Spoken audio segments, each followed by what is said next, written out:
Ooh, yeah, it's a little messy right now. We're working on that. Anyway, so my plan is to upload these videos. I think I'll just do part 1, part 2, part 3, that type of thing. And oh, also, when I started trying to record myself a couple years ago, I noticed I couldn't look at the camera very well. I was like, I don't have autism. I can look at people in the eye. Yeah. Anyway. So sorry I'm all over the place, but that's just kind of how it is. Anyway, I'm going to upload the videos, and I think just kind of stay in touch as I'm kind of getting the ball rolling, right? Because your comments are really helpful. And honestly, there's ways that I want to record what happened to me and how I got out of it so it never happens again. You know what I mean? I can be my own teacher when I'm in a better state to try to make sure I never get that low energy state again, because it was hell to have at least a bit of awareness, just knowing if I don't get going, if I don't get this fixed, if I don't, then I'm going to lose everything, you know? And I knew that at the time too, but I still couldn't do stuff. Like it was awful. Like it was awful. It was like those dreams where you're like trying to run from something constantly, or you can't move and you're just witnessing stuff happening that you'd like to stop and you can't. Like that's what it felt like. Anyway, I don't want to get into that so much more right now. But what I'm thinking, since I still feel a little bit intimidated by my own doll, which is weird, I know. It's just because the more I enter into the hard thought state, that's also where there was a lot of stress and turmoil and awareness of all the things that I was doing wrong, you know, all the ways I was failing. And so opening that Pandora's box is not a good thing. So I just have to go slowly and just gradually bring my mind back, is what I'm thinking. So got the arms done. I've got the elbows cooked, and I need to like put the little elbow skin part on it and shape the balls and make sure they fit in the arms. But then I think I'm gonna go ahead and do hands before I work on the legs, because I've done hundreds of hands, and so I'm pretty sure just the what is it called, muscle memory is gonna come back itself. But I haven't made hands for, what is it, 4 months now? Yeah. And so yeah, I do get nervous about it especially, I mean, I think I'm gonna pull through, right? So that's why I'm going ahead and filming this stuff for you, because this is gonna be for me too. You know, if I'm ever in this state again, I can just watch these videos and remember that I was able to pull through it.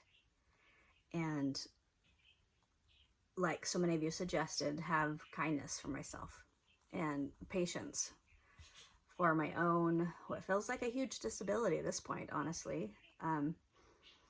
Because I have not been able to do the things that I've needed to do.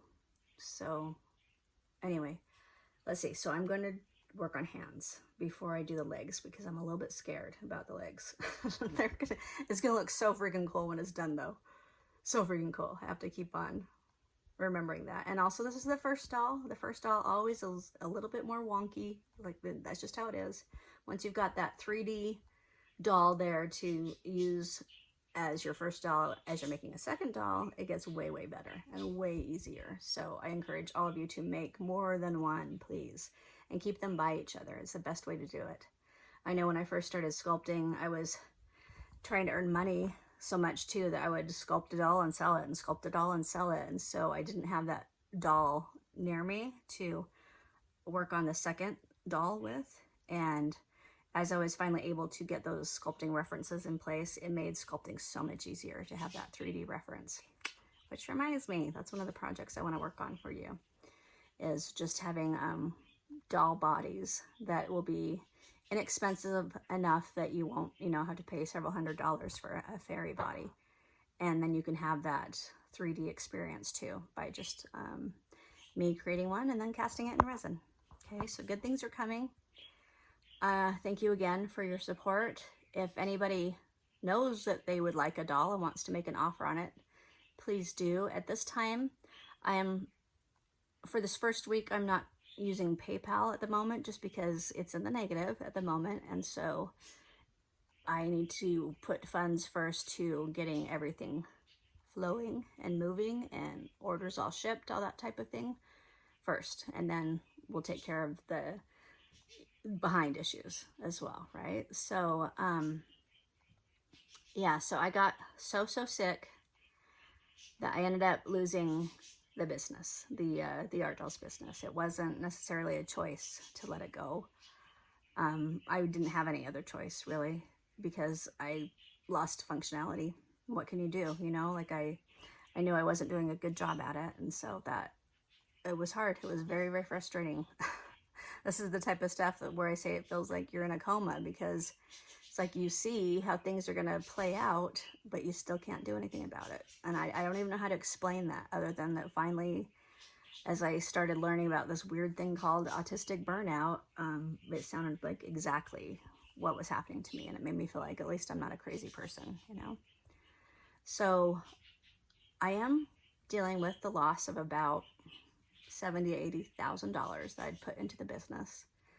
That because we had a stipulation that if I got behind on payments, Jack could seize the whole business and then go ahead and sell it himself, which is what happened. And, you know, it's okay. It's okay. Like it sucked, because who wants to lose their, you know, who wants to lose, nobody wants to lose that, you know, like that was a big achievement. And then to have yourself get so dysfunctional you can't handle that. That was very frustrating, and I've shed a lot of tears over that. But I also know that my heart is closer to the teaching of the sculpting and the fairies and these dolls and consciousness ideas. Like that's really what I want to be doing, and doing videos more like this, because I kind of feel like also during the past, it was, let's see, 7 years. 7 years. I got the business in 2016. So I kept at it for 7 years, and that's how much I had invested into it, hoping that it would be, you know, kind of a retirement type situation for me. But yeah, that's tough. That's tough. So anyway, just so you ultra know, any support that you offer is hugely appreciated and quite needed at this moment. But I would love to have this be my job again. During those 7 years, I rarely was on YouTube myself, other than just the sculpting videos, because I felt so incredibly overwhelmed. And I kind of feel like during the time I had the business, I wasn't even really able to connect with you. And that part was frustrating, you know, for me, because that's what I ended up realizing when I taught my first workshop. Also, that's another reason I knew I was autistic, because at the end of each day, I would just crash completely. Not even be able to do the orders for the day. You know, like I just had to just sleep continuously until I woke up again and the students were there again, you know. So now understanding, I'm autistic. Okay, that's helpful to know. Now when we do workshops again, there will be a lot of breaks, you know, and I'm going to make sure that we cater to how our energy is doing too, because it might have been Jack's way to just push through, you know, try to do all you can in 3 days. And, you know, I remember him saying, this is what defines the true sculptors, you know, the ones who can keep on going when they're exhausted. And that doesn't work for me. You know, it just doesn't. And I'm glad it did for him, but it did not for me. So I'm trying to learn what does work for me and how I can keep my energy up. And honestly, it's kind of like, I think especially artists can relate to the idea of a muse. It's kind of like a muse for your whole life, though. Kind of like a muse to remember to take a shower and brush your teeth and, you know, make sure that you're eating, you know, those type of things. So it's all about energy again. You know, when we have plenty of energy, we do these things without really even thinking about them. But when you get so depleted, it becomes a big deal. But one tip I will give you is that keeping track of your accomplishments is a good idea. Even if your accomplishment for that day is to take a shower and brush your teeth and make sure that you ate, right? I mean, this is a this is the level of goals I had to set for a bit, you know, like I'm serious when I talk about a level of dysfunctionality, like it was bad.